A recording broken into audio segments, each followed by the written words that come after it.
ਮੋਦੀ ਸਰਕਾਰ ਨੇ, ਸਾਡੇ ਪ੍ਰਾਈਮ ਮਿਨਿਸਟਰ ਨੇ 6.5 ਸਾਲਾਂ ਦੇ ਆਪਦੇ ਕਾਰਜਕਾਲ ਦੌਰਾਨ ਕੋਈ ਐਸਾ ਕੰਮ ਨਹੀਂ ਕੀਤਾ ਜਿਹੜਾ ਸਾਡੇ ਦੇਸ਼ ਦੀ ਜਨਤਾ ਲਈ ਲਾਭਵੰਦ ਹੋਏ। ਅਸੀਂ ਸੋਚਿਆ ਕਿਉਂ ਨਾ ਉਹਨਾਂ ਦੀ ਮਾਤਾ ਨੂੰ ਕੰਪਲੇਂਟ ਕੀਤੀ ਜਾਏ, ਕਿਉਂਕਿ ਜਦੋਂ ਵੀ ਉਹ ਆਪਣੇ ਮਾਤਾ ਕੋਲ ਜਾਂਦੇ ਆ, ਬਹੁਤ ਸਾਰੇ ਮੀਡੀਆ ਨਾਲ ਜਾਂਦੇ ਆ ਤੇ ਇਹ ਪ੍ਰੈਜ਼ੈਂਟ ਕਰਦੇ ਆ ਕਿ ਉਹ ਆਪਦੇ ਮਾਤਾ ਦੀ ਬਹੁਤ ਇੱਜ਼ਤ ਕਰਦੇ ਆ, ਕਿ ਉਹ ਆਪਦੇ ਮਾਤਾ ਦੀ ਇੱਜ਼ਤ ਕਰਦੇ ਆ, ਉਹਦੇ ਮਾਤਾ ਦੀ ਗੱਲ ਜ਼ਰੂਰ ਮੰਨਣਗੇ।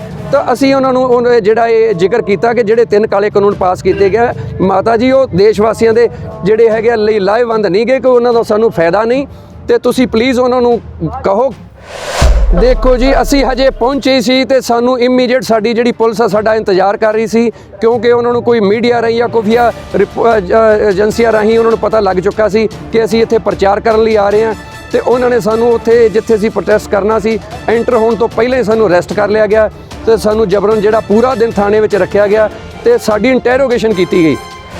शिमला च कुछ दिन पहला जिला फिरोजपुर ਦੇ ਰਹਿਣ ਵਾਲੇ ਹਰਪ੍ਰੀਤ ਸਿੰਘ ਅਤੇ ਉਸਦੇ ਸਾਥੀ ਕਿਸਾਨੀ ਸੰਘਰਸ਼ ਨੂੰ ਲੈ ਕੇ ਲੋਕਾਂ ਨੂੰ ਜਾਗਰੂਕ ਕਰਨ ਲਈ ਸ਼ਾਂਤਮਈ ਢੰਗ ਨਾਲ ਆਪਣੀ ਗੱਲ ਰੱਖ ਰਹੇ ਨੇ, ਪਰ ਸ਼ਿਮਲਾ ਪੁਲਿਸ ਨੇ ਉਹਨਾਂ ਨੂੰ ਉੱਥੇ ਗ੍ਰਿਫਤਾਰ ਕਰ ਲਿਆ ਸੀ, ਜੋ ਐਸਡੀਐਮ ਦੀ ਕੋਰਟ ਵਿੱਚ ਜ਼ਮਾਨਤ ਲੈ ਕੇ ਵਾਪਸ ਫਿਰੋਜ਼ਪੁਰ ਪਹੁੰਚੇ। ਇਸ ਮੌਕੇ ਹਰਪ੍ਰੀਤ ਸਿੰਘ ਨੇ ਕਿਹਾ ਕਿ ਕੇਂਦਰ ਸਰਕਾਰ ਲੋਕਤੰਤਰ ਦੀ ਹੱਤਿਆ ਕਰ ਰਹੀ ਹੈ, ਕਿਸਾਨਾਂ ਨੂੰ ਆਪਣੀ ਗੱਲ ਰੱਖਣ ਦਾ ਮੌਕਾ ਨਹੀਂ ਦੇ ਰਹੀ। ਉਹਨਾਂ ਨੇ ਕਿਹਾ ਕਿ ਜਦੋਂ ਸ਼ਿਮਲੇ ਵਿੱਚ ਕਿਸਾਨੀ ਸੰਘਰਸ਼ ਨੂੰ ਲੈ ਕੇ ਕਿਸਾਨੀ ਦੀ ਗੱਲ ਕਰ ਰਹੇ ਨੇ ਤਾਂ ਸ਼ਿਮਲਾ ਪੁਲਿਸ ਨੇ ਉਹਨਾਂ ਨੂੰ ਜ਼ਬਰਨ ਗ੍ਰਿਫਤਾਰ ਕਰ ਲਿਆ ਸੀ ਤੇ ਉਹਨਾਂ ਤੋਂ ਪੁੱਛਗਿੱਛ ਕੀਤੀ ਗਈ ਸੀ, ਜਿਸ ਤੋਂ ਬਾਅਦ ਉਹ ਜ਼ਮਾਨਤ ਤੇ ਉੱਥੇ ਵਾਪਸ ਆਏ ਨੇ। ਹਰਪ੍ਰੀਤ ਸਿੰਘ ਨੇ ਪ੍ਰਧਾਨ ਮੰਤਰੀ ਮੋਦੀ ਦੀ ਮਾਂ ਨੂੰ ਚਿੱਠੀ ਲਿਖੀ ਹੈ, ਜਿਸ ਵਿੱਚ ਲਿਖਿਆ ਹੈ ਕਿ ਪ੍ਰਧਾਨ ਮੰਤਰੀ ਨਰਿੰਦਰ ਮੋਦੀ ਨੂੰ ਉਹ ਸਮਝਾਉਣ, ਉਹਨਾਂ ਨੂੰ ਕਹਿਣ ਕਿ ਖੇਤੀ ਕਾਨੂੰਨ ਵਾਪਸ ਲੈ ਲੈਣ, ਕਿਉਂਕਿ ਕਿਸਾਨਾਂ ਨੂੰ ਦਿੱਲੀ ਬਾਰਡਰ ਤੇ ਬੈਠਾ ਸਮਾਂ ਹੋ ਗਿਆ ਤੇ ਕੜਾਕੇ ਦੀ ਠੰਡ ਦੇ ਵਿੱਚ ਉਹ ਸੰਘਰਸ਼ ਲੜ ਰਹੇ ਨੇ।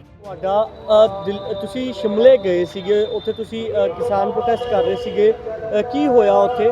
ਤੁਸੀਂ ਉੱਥੇ ਕਿਵੇਂ ਗਏ ਸੀਗੇ? ਵਾਹਿਗੁਰੂ ਜੀ ਕਾ ਖਾਲਸਾ, ਵਾਹਿਗੁਰੂ ਜੀ ਕੀ ਫਤਿਹ। ਅਸੀਂ 3 ਦੋਸਤ ਸ਼ਿਮਲਾ ਗਏ ਸੀ ਜੀ। ਸਾਡਾ ਇਹ ਜਿਹੜਾ ਜਾਣ ਦਾ ਪਲਾਨ ਸੀ, ਉਹਦੇ ਬਾਰੇ ਮੈਂ ਥੋੜੀ ਬੈਕ ਜ਼ਰੂਰ ਦੱਸ ਦੇਣਾ ਚਾਹੁੰਦਾ। ਅਸੀਂ ਪੂਰੇ ਦੇਸ਼ ਦੀਆਂ ਕੈਪੀਟਲ ਤੇ ਯੂਨਿਟ ਟੈਰੀਟਰੀ ਕਵਰ ਕਰਾਂਗੇ, ਕਿਉਂਕਿ ਜੋ ਗੋਦੀ ਮੀਡੀਆ ਤੇ ਸਰਕਾਰੀ ਮਸ਼ੀਨਰੀ ਤੇ ਆਰਐਸਐਸ ਦੁਆਰਾ ਇੱਕ ਪ੍ਰੋਪੋਗੰਡਾ ਕੀਤਾ ਜਾ ਰਿਹਾ ਹੈ ਕਿ ਜਿਹੜੇ ਇਹ ਲੋਕ ਦਿੱਲੀ ਬੈਠੇ ਨੇ, ਇਹ ਪੰਜਾਬ ਦੇ ਲੋਕ ਨੇ ਤੇ ਖਾਲਿਸਤਾਨ ਦੀ ਮੰਗ ਕਰ ਰਹੇ ਨੇ। ਤੇ ਅਸੀਂ ਚਾਹੁੰਦੇ ਸੀ ਕਿ ਜਿਹੜਾ ਇਹ ਮੀਡੀਆ ਹੈ, ਸੱਚ ਦੀ ਆਵਾਜ਼ ਸਾਡੀ ਦੇਸ਼ ਤੱਕ ਨਹੀਂ ਪਹੁੰਚਾ ਰਿਹਾ, ਤਾਂ ਸਾਨੂੰ ਥਾਂ ਥਾਂ ਤੇ ਜਾ ਕੇ ਪ੍ਰਚਾਰ ਕਰਨਾ ਚਾਹੀਦਾ ਹੈ। ਤਾਂ ਫਿਰ ਅਸੀਂ ਸੋਚਿਆ ਕਿ ਅਸੀਂ ਪੂਰੇ ਦੇਸ਼ ਦੀਆਂ ਕੈਪੀਟਲ ਤੇ ਯੂਨਿਟ ਟੈਰੀਟਰੀ 'ਚ ਜਾਵਾਂਗੇ ਤੇ ਉੱਥੋਂ ਦੇ ਲੋਕਲ ਮੀਡੀਆ ਨੂੰ ਮੁਖਾਤਿਬ ਹੋ ਕੇ ਉਹਨਾਂ ਨੂੰ ਦੱਸਾਂਗੇ ਕਿ ਜਿਹੜਾ ਉਸ ਅੰਦੋਲਨ ਦੇ ਵਿੱਚ ਲੋਕ ਬੈਠੇ ਹੈ, ਉਹ ਪੂਰੇ ਦੇਸ਼ ਤੋਂ ਬੈਠੇ ਹੈ, ਸਾਰੇ ਧਰਮਾਂ ਦੇ ਲੋਕ ਬੈਠੇ ਹੈ, ਨਾ ਕਿ ਉਹ ਪੰਜਾਬ ਜਾਂ ਹਰਿਆਣਾ ਦੇ ਕਿਸਾਨ ਬੈਠੇ ਹੈ। ਕਿਉਂਕਿ ਜੋ ਇਹ ਪ੍ਰੋਪੋਗੰਡਾ ਕੀਤਾ ਜਾ ਰਿਹਾ ਉਹ ਬਿਲਕੁਲ ਨਿਰਾਧਾਰ ਹੈ ਤੇ ਉਹਦਾ ਕੋਈ ਆਧਾਰ ਨਹੀਂਗਾ। ਤੇ ਜਿਹੜੀ ਸ਼ਿਮਲੇ ਵਾਲਾ ਇਨਸੀਡੈਂਟ ਹੈ ਜੀ, ਉਹ ਪੂਰੇ ਦੇਸ਼ ਨੇ ਪਰਸੋਂ ਦੇਖਿਆ। ਅਸੀਂ ਉੱਥੇ ਆਪਣੇ ਇਸ ਅੰਦੋਲਨ ਦੀ ਆਵਾਜ਼ ਲੈ ਕੇ ਗਏ ਸੀ ਕਿ ਪੂਰੇ ਦੇਸ਼ ਦੇ ਜਿਹੜੇ ਕਿਸਾਨ ਉੱਥੇ ਬੈਠੇ ਹੈ, ਜੇ ਸਾਡੀ ਸਰਕਾਰ ਗੱਲ ਨਹੀਂ ਸੁਣ ਰਹੀ ਤਾਂ ਸਾਨੂੰ ਆਪਣੇ ਲੋਕਾਂ ਵਿੱਚ ਜਾਣਾ ਚਾਹੀਦਾ, ਲੋਕਾਂ ਦੀ ਕਚਹਿਰੀ 'ਚ ਜਾਣਾ ਚਾਹੀਦਾ। ਜੋ ਸਾਨੂੰ ਉੱਥੇ ਸਾਡੇ ਕਿਸਾਨਾਂ ਦੀ ਆਵਾਜ਼ ਨਹੀਂ ਰੱਖਣ ਦਿੱਤੀ ਗਈ ਤੇ ਸਾਨੂੰ ਅਰੈਸਟ ਕੀਤਾ ਗਿਆ ਜਬਰਨ, ਤੇ ਸਾਡੇ ਤੇ ਕੇਸ ਵੀ ਦਰਜ ਕੀਤਾ ਤੇ ਅਸੀਂ ਉੱਥੋਂ ਐਸਡੀਐਮ ਦੀ ਜਿਹੜੀ ਹੈਗੀ ਅਦਾਲਤ ਦੇ ਵਿੱਚੋਂ ਜ਼ਮਾਨਤ ਲੈ ਕੇ ਰਿਹਾ ਹੋ ਕੇ ਆਏ ਹਾਂ। ਤੇ ਦੂਸਰੀ ਗੱਲ, ਸਾਨੂੰ ਜਬਰਨ ਉੱਥੋਂ ਕੱਢਿਆ ਗਿਆ, ਕਹਿੰਦੇ ਜੀ ਤੁਸੀਂ ਹਿਮਾਚਲ ਦੇ ਵਿੱਚ ਨਹੀਂ ਰਹਿ ਸਕਦੇ, ਤੁਹਾਨੂੰ ਅਸੀਂ ਜਿਹੜੀ ਜਬਰਨ ਸਾਨੂੰ ਪੁਲਿਸ ਰਾਹੀਂ ਉੱਥੋਂ ਧੱਕਿਆ ਗਿਆ ਤੇ ਜਿਹੜਾ ਕਿ ਸਾਡੇ ਲੋਕਤੰਤਰ ਦਾ ਘਾਣ ਕੀਤਾ ਗਿਆ, ਲੋਕ ਜਿਹੜੇ ਲਾਅ ਐਂਡ ਆਰਡਰ ਦੀਆਂ ਧੱਜੀਆਂ ਉਡਾਈਆਂ ਗਈਆਂ। ਸੋ ਦੇਸ਼ ਵਾਸੀਓ, ਸਾਡੇ ਹੁਣ ਜਾਗਣ ਦਾ ਸਮਾਂ, ਕਿਉਂਕਿ ਜਿਹੜੀ ਸਰਕਾਰ ਅਸੀਂ ਇਲੈਕਟ ਕੀਤੀ ਹੈ, ਇਹ ਹੁਣ ਸਾਡੇ ਜਿਹੜੇ ਪ੍ਰਾਈਮ ਮਿਨਿਸਟਰ ਨੇ, ਇੱਕ ਲੋਕਤੰਤਰ ਦੇ ਪ੍ਰਾਈਮ ਮਿਨਿਸਟਰ ਨਹੀਂ ਰਹਿ ਗਏ, ਇਹ ਹੁਣ ਬਾਬਰ ਤੇ ਔਰੰਗਜ਼ੇਬ ਬਣ ਗਏ ਨੇ, ਜਿਹੜੇ ਸਾਡੇ ਤੇ ਫਰਮਾਨ ਜਾਰੀ ਕਰਦੇ ਨੇ। ਜਿਵੇਂ ਕਿ ਇਹਨਾਂ ਨੇ ਡੀਮੋਨੀਟਾਈਜੇਸ਼ਨ ਕੀਤੀ, GST ਲਾਗੂ ਕੀਤਾ, CA ਧਾਰਾ 370 ਤੇ ਹੁਣ 3 ਕਾਲੇ ਕਾਨੂੰਨ।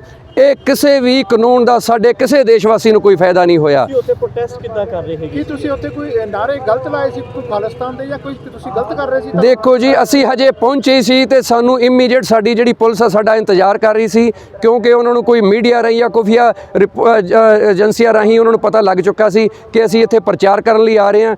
ਤੇ ਉਹਨਾਂ ਨੇ ਸਾਨੂੰ ਉੱਥੇ ਜਿੱਥੇ ਅਸੀਂ ਪ੍ਰੋਟੈਸਟ ਕਰਨਾ ਸੀ, ਐਂਟਰ ਹੋਣ ਤੋਂ ਪਹਿਲਾਂ ਹੀ ਸਾਨੂੰ ਅਰੈਸਟ ਕਰ ਲਿਆ ਗਿਆ ਤੇ ਸਾਨੂੰ ਜਬਰਨ ਜਿਹੜਾ ਪੂਰਾ ਦਿਨ ਥਾਣੇ ਵਿੱਚ ਰੱਖਿਆ ਗਿਆ ਤੇ ਸਾਡੀ ਇੰਟਰੋਗੇਸ਼ਨ ਕੀਤੀ ਗਈ। ਸਾਨੂੰ ਉਹਨਾਂ ਨੇ ਕਿਹਾ ਕਿ ਤੁਸੀਂ ਇੱਥੇ ਕਿਉਂ ਆਏ ਹੋ, ਤੁਸੀਂ ਪੰਜਾਬ ਵਿੱਚ ਇਹ ਅੰਦੋਲਨ ਕਿਉਂ ਨਹੀਂ ਕਰਦੇ। ਅਸੀਂ ਉਹਨਾਂ ਨੂੰ ਦੱਸਿਆ ਕਿ ਸਾਡਾ ਦੇਸ਼ ਸਾਰਾ, ਜਿਹੜਾ ਸਾਡਾ ਮੁਲਕ ਸਾਡਾ ਸਾਂਝਾ ਹੈ, ਅਸੀਂ ਕਿਤੇ ਵੀ ਜਿਹੜੀ ਲੋਕਤੰਤਰ ਵਿੱਚ ਆਪਣੀ ਆਵਾਜ਼ ਰੱਖ ਸਕਦੇ ਹਾਂ, ਬਟ ਸਾਡੀ ਆਵਾਜ਼ ਨੂੰ BJP ਸਰਕਾਰ ਦੁਆਰਾ ਦਬਾਉਣ ਦੀ ਕੋਸ਼ਿਸ਼ ਕੀਤੀ ਗਈ।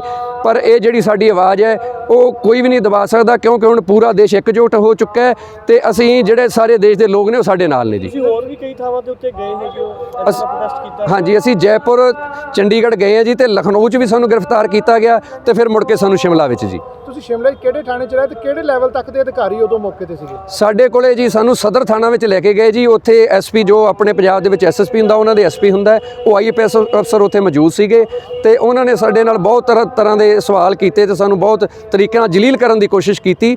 ਪਰ ਇਹ ਮੈਂ ਸਾਰੇ ਮੀਡੀਆ ਤੁਹਾਡੇ ਰਾਹੀਂ ਦੱਸ ਦੇਣਾ ਚਾਹੁੰਦਾ ਕਿ ਦੇਸ਼ ਦਾ ਕਿਸਾਨ ਹੈ ਜਿਹੜਾ ਜਾਗ ਚੁੱਕਾ ਹੈ, ਇਹ ਹੁਣ ਦੱਬਣ ਵਾਲਾ ਨਹੀਂ ਹੈ ਨਾ ਸਰਕਾਰੀ ਜਿਹੜੀਆਂ ਏਜੰਸੀਆਂ ਦੇ ਡਰਾਵਿਆਂ ਨਾਲ। ਤੇ ਸਾਨੂੰ ਹੁਣ ਵੀ ਕਈ ਤਰ੍ਹਾਂ ਦੀ ਏਜੰਸੀਆਂ ਦੇ ਫੋਨ ਆ ਰਹੇ ਨੇ ਕਿ ਤੁਸੀਂ ਕਿੱਥੇ ਹੋ, ਅਗਲਾ ਤੁਹਾਡਾ ਪ੍ਰੋਗਰਾਮ ਕੀ ਹੈ। ਬਟ ਅਸੀਂ ਪੂਰੇ ਆਪਦੇ ਦੇਸ਼ ਦਾ ਜਿਹੜਾ ਅਸੀਂ ਬੀੜਾ ਚੁੱਕਿਆ ਜਾਣ ਦਾ, ਉਹ ਅਸੀਂ ਕਰਕੇ ਪ੍ਰੋਗਰਾਮ ਫੇਰ ਹਟਾਂਗੇ, ਅਦਰਵਾਈਜ਼ ਨਹੀਂ। ਪ੍ਰਚਾਰ ਕੀ ਕਰ ਰਹੇ ਹੈਗੇ ਹੋ? ਅਸੀਂ ਲੋਕਾਂ ਨੂੰ ਦੱਸ ਰਹੇ ਹਾਂ ਕਿ ਜਿਹੜਾ ਅੰਦੋਲਨ ਹੈ ਇਹ ਇੱਕ ਸ਼ਾਂਤਮਈ ਅੰਦੋਲਨ ਹੈ।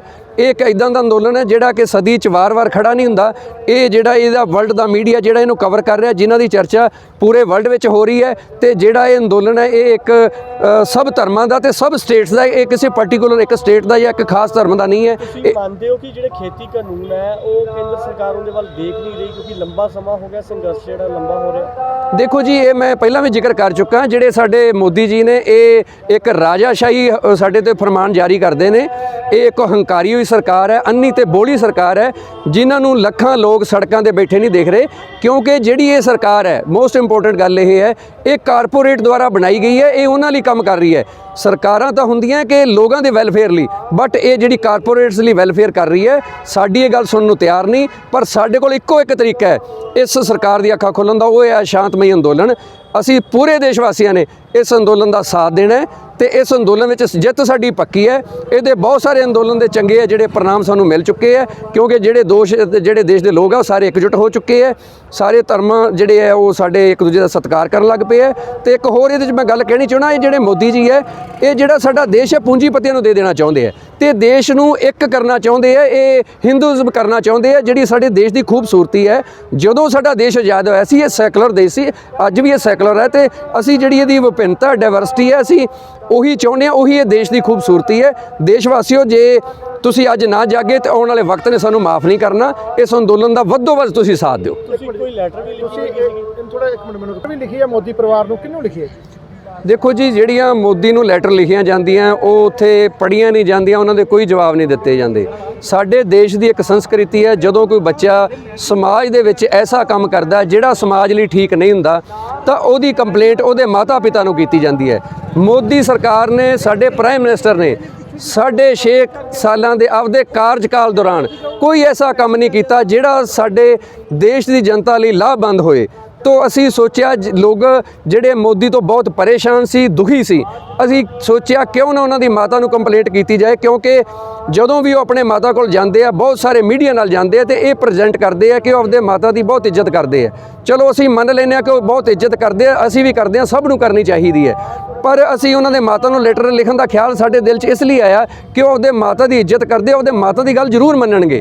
तो असी उन्होंने जिहड़ा ये जिक्र किया कि जिहड़े 3 काले कानून पास किए गए माता जी, वो देशवासियों के जिहड़े हैगे लाहेवंद नहीं गए, कि उन्होंने सानूं फायदा नहीं। तो तुसी प्लीज़ उन्होंने कहो, क्योंकि माँ तो आपदे बच्चे का कन फड़ के भी हुक्म दे सकती है। तो तुसी ये जिहड़े 3 काले कानून रद्द करो तो जिहड़ी जनता उत्थे अज अंदोलन विच परेशान है वो आपदा घर वापस खुशी खुशी चली जाए। ਤੁਸੀਂ ਕਿੱਥੋਂ ਦੇ ਰਹਿਣ ਵਾਲੇ ਹੈਗੇ ਹੋ, ਕੀ ਨਾਮ ਹੈ ਤੁਹਾਡਾ? मेरा नाम हरप्रीत सिंह है जी, तो मैं पिंड गोलू कमोर डिस्ट्रिक्ट फिरोजपुर का रहने वाला है जी। देखो जी, पूरे देश दी कैपिटल्स ते यूनिट टेरेटरी असीं कवर कर रहे हैं जी, तो ये साड़ियाँ जारी रहणगीਆਂ जी। ते सरकार साडी सच की आवाज़ नूं दबाउणा चाहुंदी है, बट असीं दबांगे नहीं, चाहे वो साडे ते जिन्ने मर्जी परचे पा देण, वो सानूं उस गल दी कोई परवाह नहीं। असीं किसान अंदोलन दे नाल हैं ते किसान अंदोलन जित्ते बिना वापस नहीं आएगा। ਤੁਸੀਂ ਖੇਤੀ ਕਰਦੇ ਹੋ? हाँ जी।